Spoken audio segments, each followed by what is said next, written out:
So guys, I'm pretty sure that with the robust lineup of things, we'll probably just be talking about Star Wars. I Yeah. mean, I it's was like- finale week, right? Well, more so because of The drop. yeah, the 10 It was like the a Star Wars with happening. Oh, we're live already, aren't we? How's it going, everybody?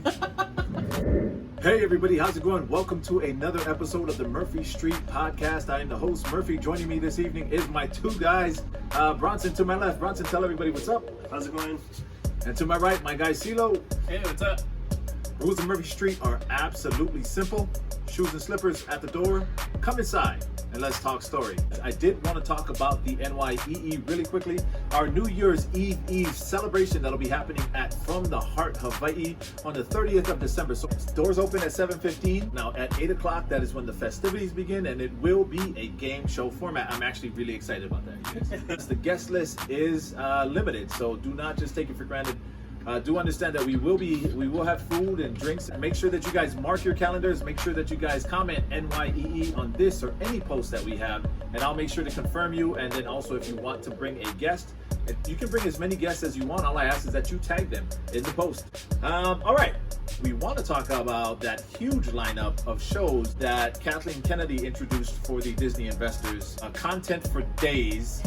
So we will start from the top. This article that I actually read was by ScreenRant.com. And so the first one we'll talk about is Star Wars: The Acolyte. The premise is they're going to be expanding the story of the High Republic era. This is set 200 years before the Star Wars prequel. What I was thinking they're doing is they're gonna have that trilogy they were talking about in the High Republic. Yeah. And then that's gonna be kind of like The filler. the gap Right. bridger, which is kind of cool. As of right now, there's no release date that they've talked about, nor has it gone into production at this point in time. They're talking about it being a little more female-centric in the stories. So female-centric stories with only a handful of recognizable characters, one of which being... Yoda, please. Yes, a young Yoda. Sith are still unheard of at this point in time. So the main villain will be a band of marauders from the Outer Rim called the Nile. Guys, thoughts about the Acolyte? I think that'll kind of be the intro of the. I think it's gonna be kind of the same thing. You're gonna start to see them kind of emerge Right. as the dark force. I forgot the complete theory, but a lot of people are saying that's where they may bring Plagueis into live action. Oh, that would be dope. Which would be cool. And What about you, Bronze?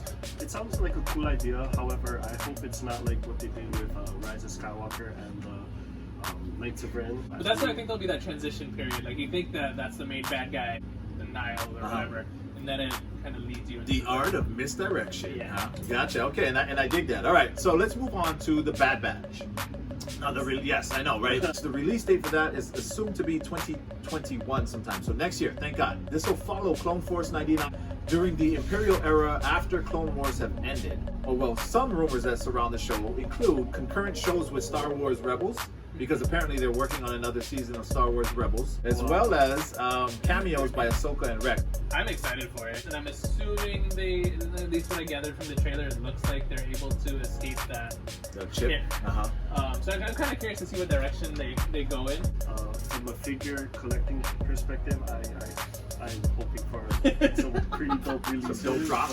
But, yeah, I mean, it should be interesting. Well, that article that I got the information from was techradar.com, screenrant.com. Star Wars Rangers of the New Republic. This one is based off of Mandalorian timeline. That's right. It's I'm assuming- actually a spin-off. From my understanding, it's probably going to be a little bit of Gina Carano. Guys, let me enlighten you.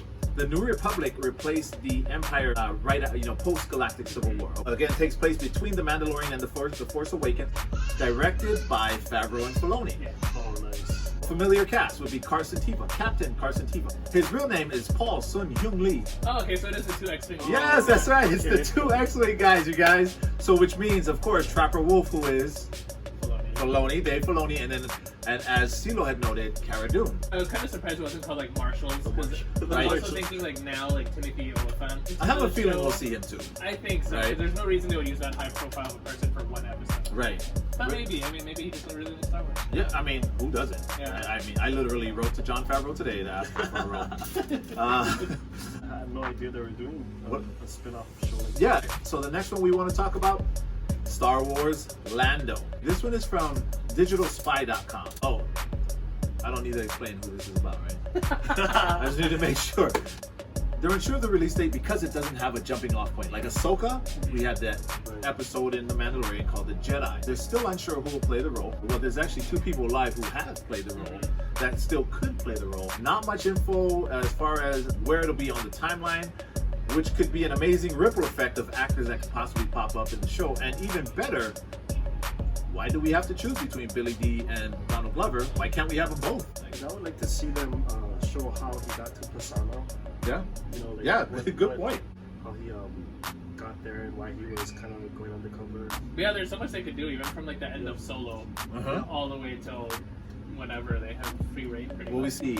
The next one was an article by TechRadar.com, which talked about Star Wars Rogue Squadron. It's slated as a Christmas 2023 movie release. So this is going to be a big screen. Yeah, it's a movie release. Yeah, exactly.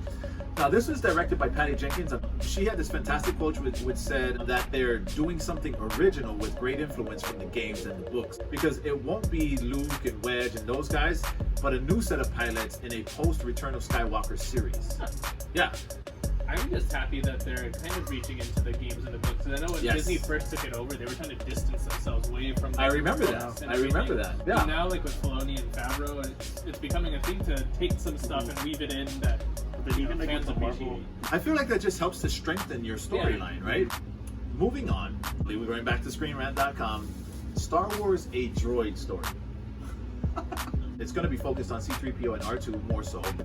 They were in all 9 episodes and one Canadian show that was so bad, it is no longer considered canon. Can you believe that? I had to put that in there because I thought you guys would get a kick out of it as well. But anyway, it says it'll introduce us to a new hero that'll be led by R2 and 3PO. It is unknown when in the canon timeline this show will take place. So, article by Screen Rant again, Star Wars Visions. What is this, the one, the anime one? This is Star Wars Visions are going to be shorts that give the Star Wars universe an anime spin. The thing that makes this show unique is that they'll be relying on work from American animation studios, but will be made by Japanese anime artists. It's a really cool audience that they're trying to cater to, more anime.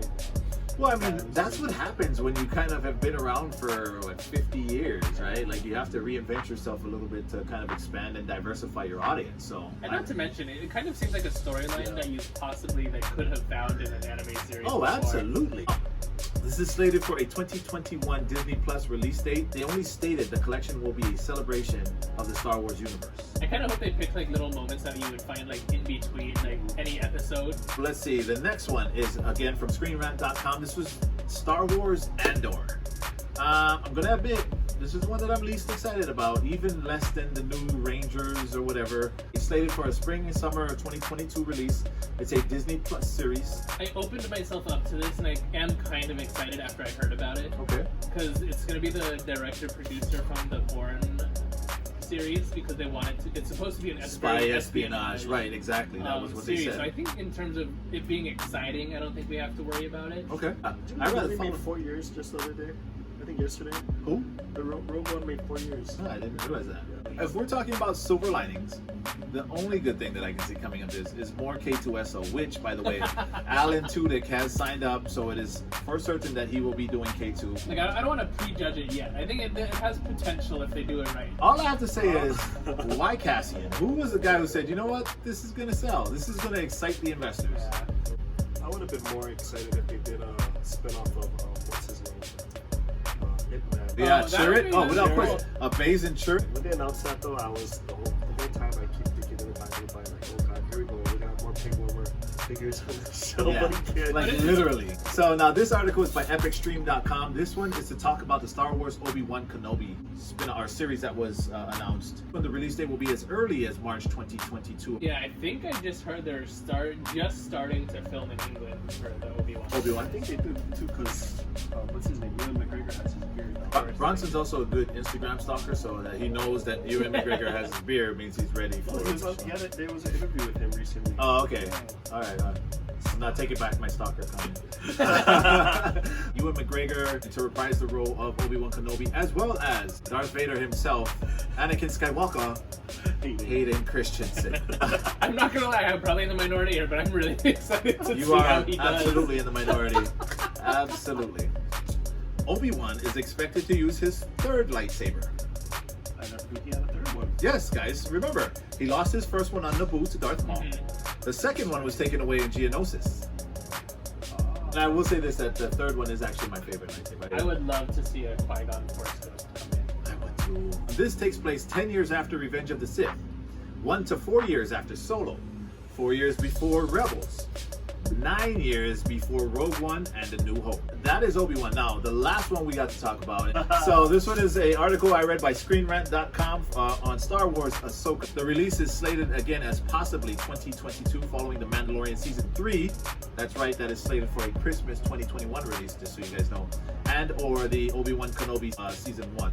Dave Filoni will be directing, and it should feature Hera, Zeb, and Chopper as they search for Ezra. That also allows for the opportunity to meet Thrawn and Sabine. They keep making her grow in like the best way possible. As you can tell, this was a big, huge announcement for the Disney investor meeting. Let's just say up until 2023, we are going to be set as Star Wars fans. So we are going to move on to the one thing that we like to do, The Mandalorian. Episode 7 was called The Believer. Cool episode. Did it lengthen the series? Was it a side mission episode? Yes. However, the end I thought was sick. When Mandalorian, he came on Did the hologram? The hologram. Yeah. He just repeated exactly what Moff Gideon said. Yeah, that was fantastic. I love that. Like, the one reason I like these kind of side episodes is like, yeah, it doesn't progress the story, but it really It shows gives you depth, him right? change. It's crazy the emotional roller coaster ride they take us on with him. Where you said the Razor Crest was the saddest death of all of the Mandalorian, and it's absolutely right. But I don't know that we'll have anything more sad than the day we actually see Grogu and the Mandalorian have to separate. And it's so funny because now we actually can understand why we appreciate these filler episodes on the side, because it does lend to character development and depth. And by the way, you guys, I didn't get it until somebody put up a meme, but when Boba Fett said, I think they're going to recognize my face, I didn't realize it was because his face is the face of the clone. Everyone? Yeah, somebody put that up. I was like, oh, Kavika, you totally missed that. Yeah, I know. Oh, wait, we'll start at Bronson. Episode grade. I think it was C or D. I can't remember. I want to say you gave it a D. I think I gave it a on D, the night. yeah. I said I think it was like a C or a B minus. I think a C plus or B. I would give it an 8. So Dude, B. can you stop doing that? You No. did that. Yeah, you did that last episode too. What, 8? You were like, oh, I was like, what'd you give this episode? You're like a 10. I was like, oh, an A plus, an A plus. That's an A plus then. You're like That's an 8. the distant learning grade. Yeah. I give it a solid B. Solid B. Okay. It is time for What's on My Table. So tonight, once again, what we're going to do is we're going to preview some of the things that we'll be giving away at our NYEE Celebration. We have a Black Series figure. We got a Hondo. I have a Star Wars Luke Skywalker Stripes, including receipt. Oh, you may not get the receipt. I have a Stan Lee Marvel Legends figure. Grogu keys from the Disney store. I got leopard print Destro. This is the 2-pack, the Funko 2-pack with the Mandalorian and Grogu. We have Captain Cardinal, Target exclusive. A baby Grogu in his little pouch. But what I have is the GameStop exclusive Grogu's. And we got DJR3X, another Target exclusive. Right, we have one more child doing Force Hand. This is a Disney Parks exclusive, Indiana Jones. So there you have it, you guys. This is just, again, a sample of the things that you guys can get. So this is what we have for our NYEE special. Once again, that'll be happening on the 30th of December at From the Heart, Hawaii. Doors open at 7:15. Games start at 8 p.m. Now that will wrap it up for us this evening. But what we want to do at this point in time is thank our sponsors. So thank you very much, Garen Chun, our partner sponsor, From the Heart, Hawaii. If you are a collector, that is where you want to be. They have everything. You guys can catch us on Spreaker, Apple Podcast, iHeartRadio, and also Spotify. You can also catch us on YouTube at Murphy Street Productions. There we put everything, all the extras. Other than that, Bronx, you want to tell them where they can find you at? You can find me on my hobby page. It's nosmoke_toolbox. All right, CeeLo. CT96707 on Instagram. And you can find me at Murphy Street 808. That is MURPHYSTREET 808. We'll see you guys next week. Don't forget your slippers. Aloha. Aloha.